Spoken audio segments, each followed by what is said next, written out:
Indian history 10,000 bits part 24. So PDF link డిస్క్రిప్షన్లో ఇచ్చాను friends, download చేసుకొని ఒకవేళ మొబైల్ యూజ్ చేస్తున్నట్లయితే ల్యాండ్స్కేప్ మోడ్లో చదవండి. మౌర్యవంశ స్థాపనతో దేశం అంధకారం నుండి వెలుగు యుగంలోకి ప్రవేశించిందని అభిప్రాయపడినది విఏ స్మిత్.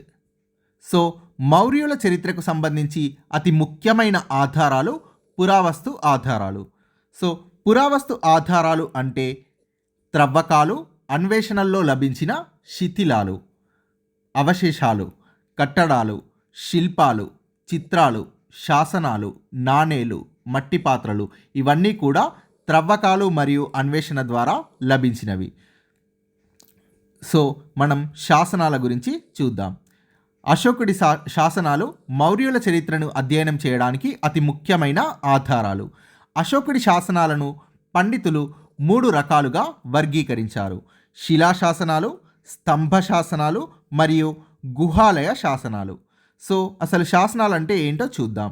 శాసనాల అధ్యయనాన్ని ఏమంటారు? ఎపిగ్రఫీ అని అంటారు. చాలా ఈజీ క్వశ్చన్, చాలా ఇంపార్టెంట్ క్వశ్చన్స్, చాలాసార్లు ఎగ్జామ్స్లో అడిగిన క్వశ్చన్. మౌర్యుల చరిత్ర అధ్యయనానికి అత్యంత కీలకమైన శాసనాలు అశోకుడి శాసనాలు. భారతదేశంలో శిలాశాసనాలను జారీ చేసిన మొదటి పాలకుడు అశోకుడు. భారత ఉపఖండంలో గల 47 ప్రాంతాల్లో ఎన్ని అశోకుడి శాసనాలు లభ్యమయ్యాయి? 181 శాసనాలు. అశోకుడి శాసనాలను ఏమని పేర్కొంటారు? రాజాజ్ఞలుగా పేర్కొంటారు.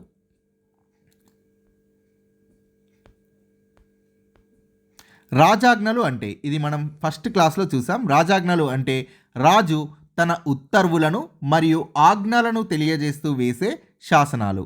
అశోకుడు తన శాసనాల్లో ఉపయోగించిన భాషలు 3: ప్రాకృతం, గ్రీకు మరియు ఆరమిక్. అశోకుడి శాసనాల్లో గ్రీకు మరియు ఆరమిక్ భాషలు ఏ ద్విభాషా శాసనంలో కనిపిస్తాయి?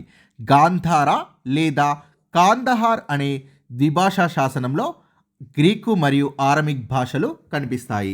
అశోకుడు ఈ కాందహార్ లేదా గాంధార అనే ద్విభాషా శాసనంలో మాత్రమే గ్రీకు మరియు ఆరమిక్ భాషలని ఉపయోగించాడు.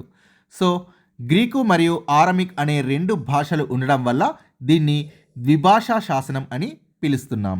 అశోకుడు తన శాసనాల్లో మొత్తం ఎన్ని లిపులను ఉపయోగించాడు? 4 లిపులు.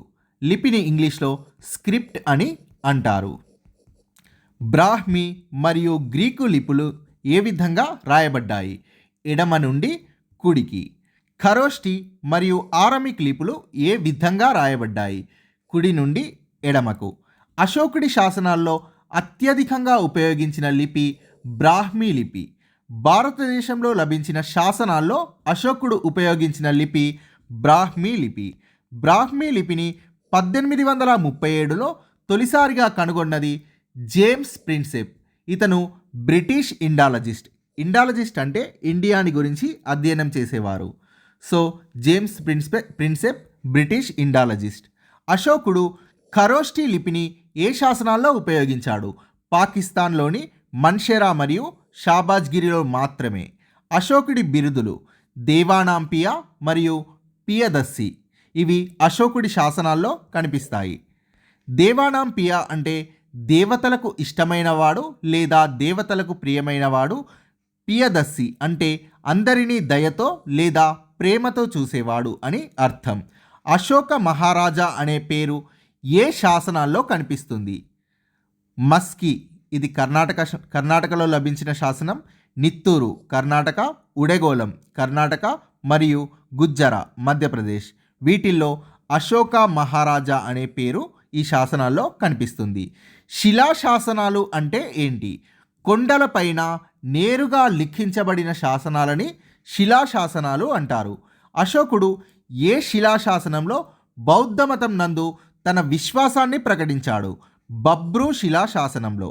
బబ్రు శిలాశాసనం ఎక్కడ బయల్పడింది? పశ్చిమ బెంగాల్లో.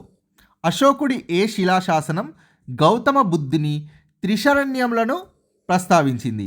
బబ్రు శిలాశాసనం. అసలు త్రిశరణ్యములు అంటే బుద్ధం శరణం గచ్చామి, ధమ్మం శరణం గచ్చామి, సంఘం శరణం గచ్చామి. ఈ మూడింటిని త్రిశరణ్యములు అని అంటారు. ఇది మనం బౌద్ధ మతం గురించి చెప్పుకున్న క్వశ్చన్ అండ్ ఆన్సర్స్లో చూసాం. అశోకుడి శిలాశాసనాల్లో ప్రధానమైనవి 14 శిలాశాసనాలు. ఈ 14 శిలాశాసనాలు ఏంటో చూద్దాం. శిలాశాసనం మరియు అందులో అశోకుడు పేర్కొన్న అంశాలు, తెలియజేసిన విషయాలు చూద్దాం. 1వ శిలాశాసనంలో జీవహింస చేయరాదు, జంతు బలులు నిషిద్ధం అని 1వ శిలాశాసనం తెలియజేస్తుంది. 2వ శిలాశాసనం ప్రజా సంక్షేమ కార్యక్రమాల గురించి అశోకుడు తెలియజేశాడు. రహదారుల నిర్మాణం, చెరువుల త్రవ్వకం, మొక్కలు నాటడం మొదలైన ప్రజా సంక్షేమ కార్యక్రమాల గురించి అశోకుడు 2వ శిలాశాసనంలో తెలియజేశాడు. 2వ శిలాశాసనంలోనే దక్షిణ సరిహద్దు రాజ్యాలైన చోళ, పాండ్య, చేర లేదా కేరళపుత్ర మరియు తామ్రపర్ణి అంటే శ్రీలంకలను తన 2వ శిలాశాసనంలో ప్రస్తావించాడు. 3వ శిలాశాసనంలో అశోకుడు బ్రాహ్మణులను లేదా వైదిక మతాచార్యులను మరియు శ్రామణులను అంటే అవైదిక మతాచార్యులను గౌరవించాలని అశోకుడు తన 3వ శిలాశాసనంలో తెలియజేశాడు. 4వ శిలాశాసనం అశోకుడు హింసను వీడాలని 4వ శిలాశాసనంలో తెలియజేశాడు. తాను కూడా భేరిఘోష అంటే యుద్ధ భేరిని వీడి ధమ్మఘోష అంటే ధర్మఘోషను చేపట్టానని తెలియజేశాడు. 5వ శిలాశాసనంలో ప్రజలు తమ బానిసల పట్ల దయను ప్రదర్శించాలని తెలియజేశాడు.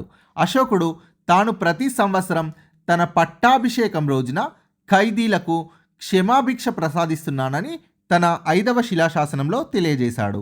6వ శిలాశాసనంలో ప్రజలందరూ తన కన్నబిడ్డలని తెలియజేశాడు. 7వ శిలాశాసనంలో అన్ని మతాలు మరియు వర్గాల ప్రజలు సామరస్యంగా జీవించాలని అశోకుడు సూచించాడు. 8వ శిలాశాసనంలో అశోకుడు తాను విహారయాత్రలు మాని ధమ్మ లేదా ధర్మయాత్రలు చేపట్టానని తెలియజేశాడు. 9వ శిలాశాసనంలో యజ్ఞయాగాలు వీడి ధమ్మను అందరూ పాటించాలని సూచించాడు. 10వ శిలాశాసనంలో ధమ్మ అంటే అర్థం చెడు నుండి విముక్తి అని ధమ్మ అనే పదాన్ని నిర్వచించాడు. 11వ శిలాశాసనంలో ధమ్మను గురించి విస్తృతంగా వివరించాడు. 12వ శిలాశాసనంలో ప్రజలందరూ ఒకరి మతాన్ని మరొకరు గౌరవిస్తూ శాంతియుత సహజీవనం చేయాలని కోరాడు. 13వ శిలాశాసనం ఇది అన్నింటికంటే పెద్ద శిలాశాసనం. ఈ శాసనంకి గల మరొక పేరు జోగఢ శాసనం. అశోకుడు చేసిన కళింగ యుద్ధం యొక్క వివరాలు 13వ శిలాశాసనంలో ఉన్నాయి. ఇది చాలా చాలా చాలా ఇంపార్టెంట్ శిలాశాసనం. Very very very important. 13th. So 13వ శిలాశాసనం కళింగ యుద్ధాన్ని గురించి తెలియజేస్తుంది. ఈ క్వశ్చన్ చాలాసార్లు రిపీట్ అయింది. దక్షిణాన ఉన్న సరిహద్దు రాజ్యాల ప్రస్తావన 13వ శిలాశాసనంలో ఉంది. 13వ శిలాశాసనంలో అశోకుడు తాను గ్రీకు రాజులతో దౌత్య సంబంధాలు కలిగి ఉన్నానని ప్రస్తావించాడు. 13వ శిలాశాసనంలోనే ఆ గ్రీకు రాజుల పేర్లను ప్రస్తావించాడు. ఆ 5 గ్రీకు రాజ్యాలు అశోకుడు సన్నిహిత సంబంధాలను కలిగి ఉన్న 5 గ్రీకు రాజ్యాలు ఏంటో చూద్దాం. అంతియోకా లేదా ఆంటియోకస్ II ఇతను సిరియా పాలకుడు. తురయమ లేదా టాలమీ ఫిలడెల్ఫస్ ఇతను ఈజిప్ట్ పాలకుడు. అలికసుద్ర అంటే అలెగ్జాండర్ ఇతను ఎపిరస్ అంటే గ్రీస్ పాలకుడు. అంతికిని అంటే గొనాటస్ ఇతను మ్యాసిడోనియా పాలకుడు. మాగా ఇతను సిరీస్ అంటే ప్రస్తుత లిబియా పాలకుడు. 14వ శిలాశాసనం ఇది ధర్మ సూత్రాల గురించి తెలియజేస్తుంది. ధర్మ మహామాత్రుల నియామకం గురించి కూడా 14వ శిలాశాసనం తెలియజేస్తుంది.